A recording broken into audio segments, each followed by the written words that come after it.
Alright, so what's going on, boys and girls? We're here with another reaction video, and this one is entitled Windows versus Mac versus Linux, The Rant.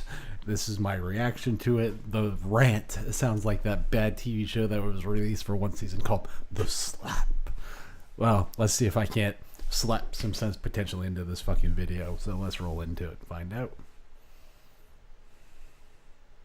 Hello guys, my name is Trevor Barnes, welcome to Alley Ridge, and today is the start of a new series here. I'm calling it Windows versus Mac versus Linux.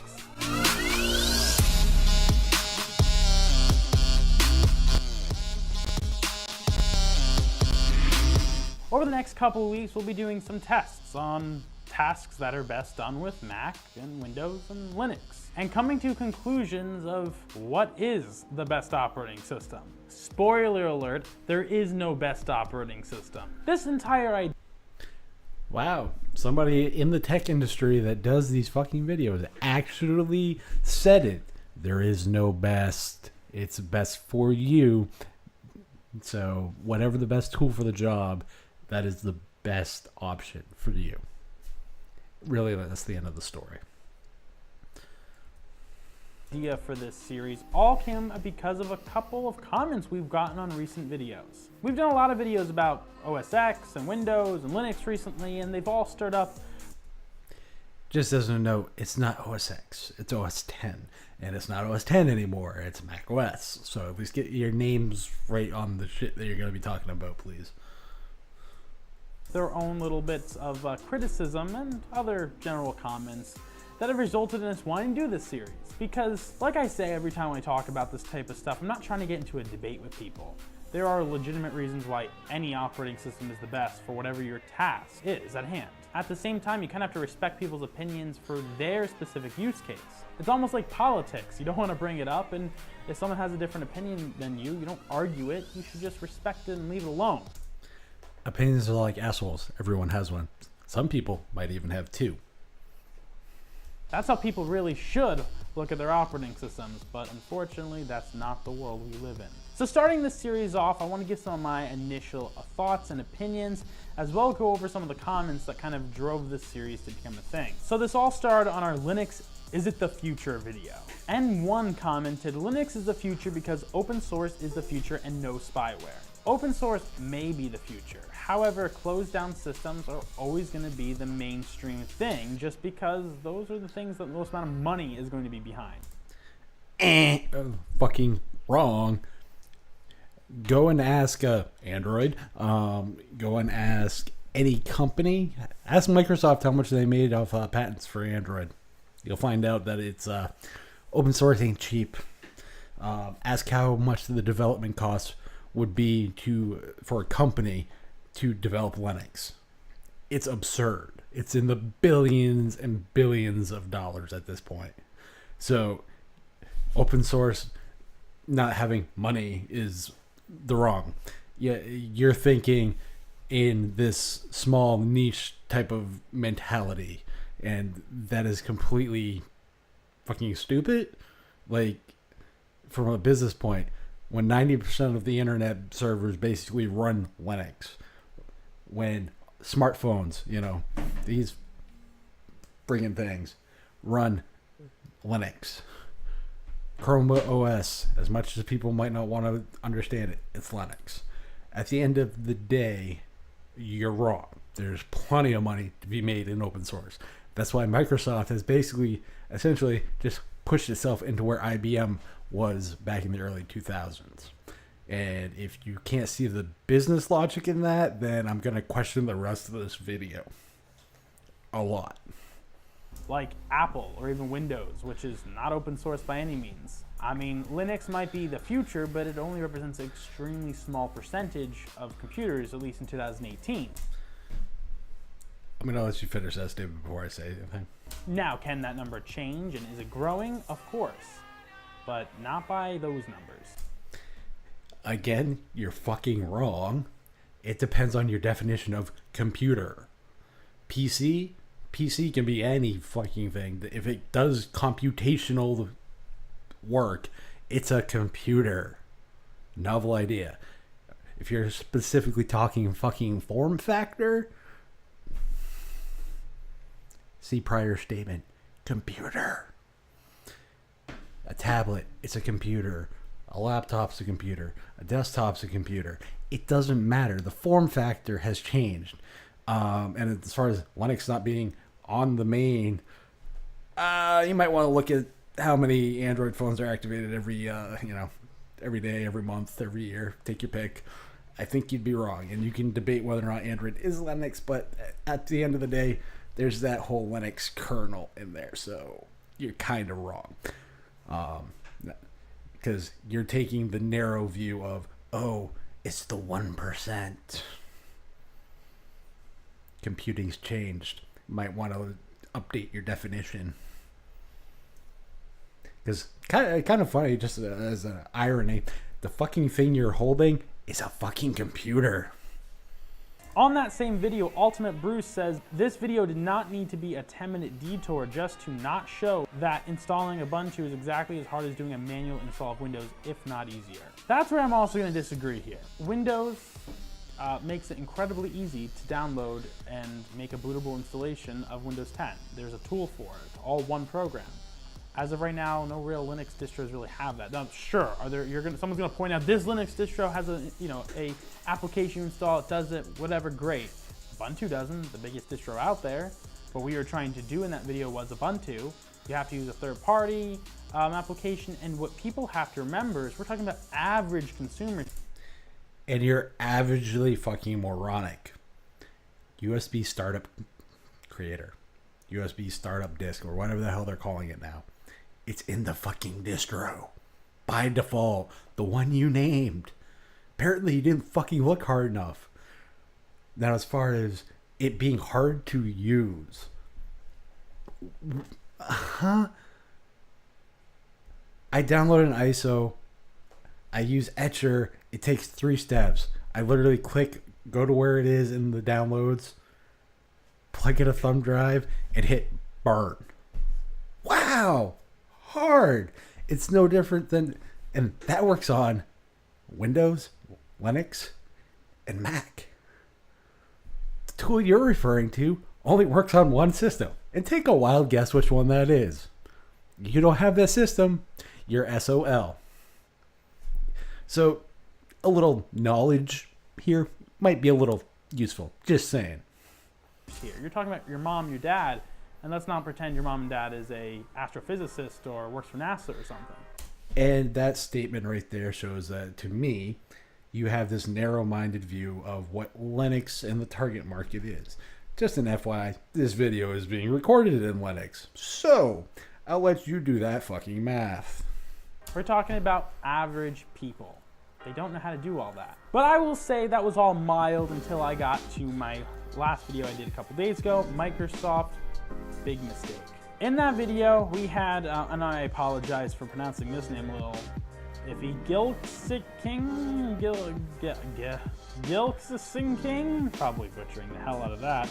Windows 10 is a rabid dog that needs to be put down. I'm running DaVinci Resolve 15 on Linux, a full supported professional video editor, which is just brilliant. No offense, mate, maybe it's not just Windows 10, which is the problem. Maybe it's your unwillingness to learn a different program for your workflow. Linux is just about the best computing experience available right now. Okay, I'm not a big gamer, but it's 90% ready, and if you're really in MS Office, use it in your browser. I've loved and used Windows since XP, not anymore, it's a disaster. And your answer is to go to Mac? Oh boy, good luck with that. And that was the comment that drove me insane. And really, it's quite simple why. Number one, let's just dissect this for a second. Windows 10 is a rabid dog and putting down. It's a very aggressive, but Windows 10 has problems right now. We're on the same page up to that. Right now, Windows 10's always had problems since it came out. Telemetry much. Don't get to choose what they take and don't take. I'm pretty sure Windows doesn't need to know everything I type. I'm pretty sure back in the day that was known as a keylogger. Let's not talk about every time they update the damn thing, it breaks something for somebody or a severe majority of people. Deleting files much. If you dual boot, it's broken people who dual boot, between Linux and Windows. Hey, look, we replaced MBR, so Grub doesn't exist anymore. I mean, give me a break. DaVinci Resolve. I spent a decent bit of time with DaVinci Resolve trying to get it working correctly, both in Windows and actually on Linux when I was using Linux primarily for a couple months. There's nothing inherently wrong with DaVinci Resolve. I edited actually several videos that you guys saw that we've been creating over the last little bit on DaVinci Resolve. However, the problem with DaVinci Resolve is the minimum requirements. Unless you have a fully spec'd out awesome machine, like fully spec'd out, you're gonna struggle with it. Even having a beast of a machine of my Alienware gaming laptop, it struggled. Now, I blame a little bit of that on my Windows issues I was having, which I talked about in my previous video. However, even on Linux, it was not fun. The other problem with Linux right now, to kind of address the DaVinci Resolve is meant for high-end video editing. Those fucking flash. So yeah, the hardware you're gonna need is gonna need to be beefy. Novel freaking idea. Newsflash, consumer grade shit usually isn't beefy enough. Quad-core processors and all this yada yada other stuff, that's not good enough for some video and video editing. From what I'm seeing, this is in 1080p, so it shouldn't need beefy. Because I can tell you right now, any editing I did in this is 1080p, plays perfectly fine on a 5-year-old NVIDIA Quadro 3000. Let you do that math. That's with Kden Live. And that's not a professional editor. So, I think, again, moot fucking point. Linux is the best computing experience available right now. Where do I begin? I liked Linux a lot. I defended it a lot in my course of using it for about 2 months. However, here's the real deal with Linux.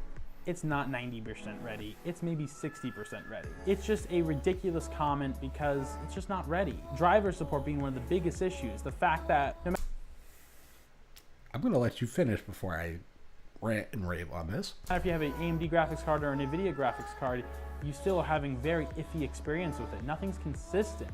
And that's my biggest issue I had with Linux, was there was just no consistency to my experience. One day it would work great, the next day I was having issues. And there's no support really for it. And for someone like me that's worked in IT and have that kind of technical experience, I could make it work. I could have, but I didn't want to compromise to make it work when there is just something better that's easier to deal with. And also, I don't need my Microsoft Office suite. I just need reliability. So that brought me to Apple. Okay, so let's get into this.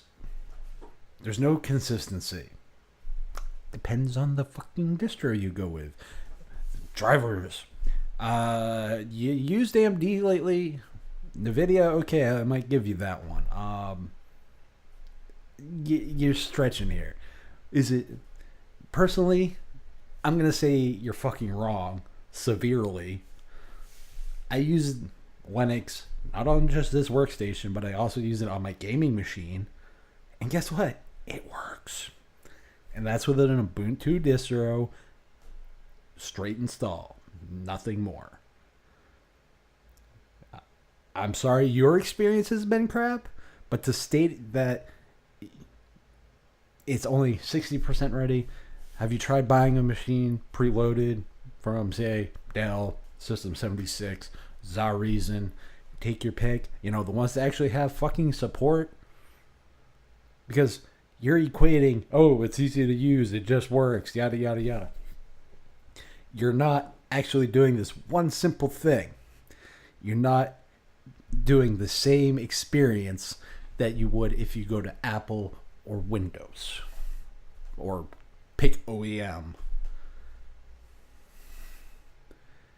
There is going to be less issues if it's already done for you and you have somebody you can pick up the phone and fucking call. That's what consumers want. So, as far as it only being 60% ready, I think you're full of fucking shit there. You can have that opinion, but you're wrong. As far as the just working, I'm not gonna tell. This kind of goes back to your prior point about not wanting to be an astrophysicist and shit. You don't have to be. There are companies that actually pay you buy hardware from, and actually, they give you support like you would normally expect. But you don't want to see it through that lens.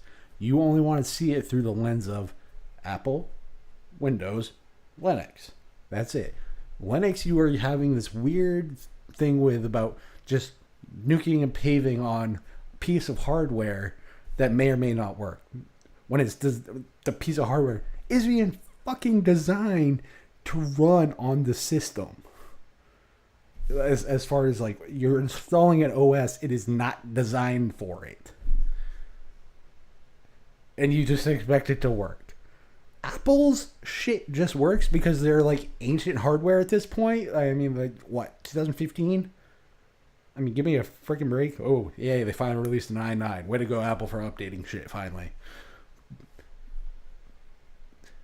But you are sadly mistaken.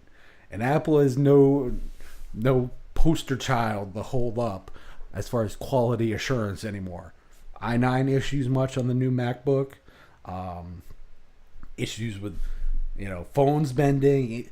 Their quality assurance has gone to shit since Steve Jobs died. Look at the iOS software. There's so much slop in there that's not even funny. Not to mention how much iOS they put in macOS. So you just want it to work, and you think the Apple is the epitome and end all be all? You're really mistaken. Now, do they have a better support infrastructure? That one I might give you. As I discussed in my last video, I'm going full Apple. I'm not saying I love that decision either. I'm not saying I don't dislike the company and a lot of their practices they're doing right now with support and things like that. I'm not saying any of that. What you gotta realize is their products work. Potentially. They work as intended, they work as designed, and when they don't, you have a great structure of support to fix it. The great structure of support is there if you look for it. Talk to anybody who's bought a System 76, and most of them from who I've talked to will say they've had a great experience with their support. There was a bunch of machines that had keyboard issues. It was the first version of the Galago Pro that they ever put out. It's a 14-inch model. And the keyboards were junk. And what did System 76 do? They sent out keyboards to replace every single one that was fucking bought. That seems, and at their cost, that seems pretty fucking good support to me. How much would Apple charge you at the Genius Bar there, buddy? Just saying. Are there flaws? Absolutely. I don't want to support that company right now. There's a lot of things I don't like about the current gen MacBooks and the iMac Pro disaster, and the fact they're still selling computers that are several years out of date for incredibly too much money. But their system works. Their system works if you perceive it to just work. You can consciously ignore issues. If you want to drink the Kool-Aid, drink the fucking Kool-Aid. I'm not going to give a crap whether or not you do. But you're giving your opinion as fact. And it's not fact. For someone like me that just doesn't want to deal with it at this point. Working in IT so long, fixing other people's problems, you realize you don't want to have all the problems yourself. Now, does Mac have issues? Of course. Every operating system has issues, and like I said in the beginning of this video, they all suck. But they all have their pros and cons, they all have their benefits and disadvantages, and that's what this series is going to take a look at, going through all of them. This series at the end will conclude what the best operating system is.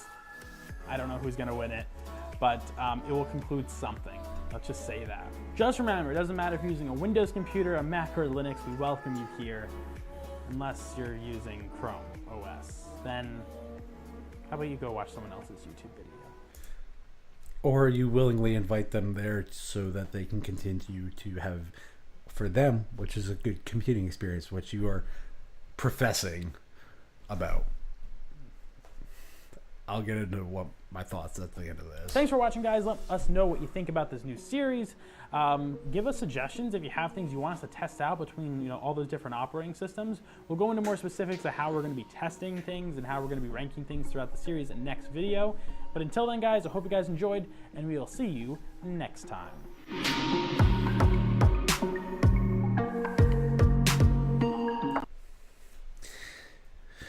So, with that video being done, thank God, long, short version, I think if Mac works for you, or you think it does, then use a fucking Mac. As far as this whole series thing, I think you tend to, unfortunately, have this skewed way of doing things. Go buy a System 76, buy a Mac, buy a Windows machine. Figure out which one has the best support for you. Because right now you're just going by hearsay and bullshit. I'm not going to sit here and try to install Mac OS on a PC. Sorry, I'm not doing Hackintosh. But, dude, you some of your statements are so factually wrong. Like, give me a break. If you worked in IT, awesome, but speaking as a Linux, Windows, and Mac OS user, honestly, I'm going to tell you, Mac OS has plenty of problems. And not counting just the hardware side of things. Windows has its own share of problems. Linux does have problems. So, look at our sound system. It's abysmal. But you are not putting forward the same experience on a Linux machine that you would with a Windows machine or a Mac OS machine. You're not going to a store and buying it. You are probably nuking and paving a machine that was meant for Windows and hoping it works. Great job. Give me a break. If that is the case, and I'm just going by how you have said stuff, that is a load of shit to complain about stuff that's not working. Of course, it's probably not going to work. If it works, awesome. But if it doesn't work, it's probably because, maybe the software wasn't meant to be run on that fucking machine to begin with. And if you're going to run Linux on machine, just going to throw this out there. I'm not a consumer end kind of guy. I don't like buying consumer stuff because it's finicky and generally built like crap. I buy corporate machines. Corporate machines have this weird thing. They got Linux support. That's why people love the ThinkPad line for Linux users. That's why people that run Linux usually gravitate more towards those business machines because they work. Why? Because usually they're supported with Ubuntu or RHEL, and occasionally SUSE. So the shit's gonna work. The support's there, buddy, if you want to find it. From what I'm hearing, you don't want to find it. And that's your prerogative, but that kind of knocks down all your points. I'm just going to say. So I think you're heavily, heavily skewed and wrong. And I am a legit multi-OS user. I'm waiting to see whether or not that's the case in your point, but I don't think so. Once you made up your mind, you made up your mind. That's fine. Use the tools that work best for you. Honestly, 2 months in Linux is not enough. But anyway, this video has gone on long enough. You guys know what to do. As far as my opinion on this video, a couple of points, 1 or 2 that were right. The rest, you can keep a lot of that as opinion more than any facts there. That's all I'm going to say. So, you guys know what to do. Rate it, subscribe. Peace.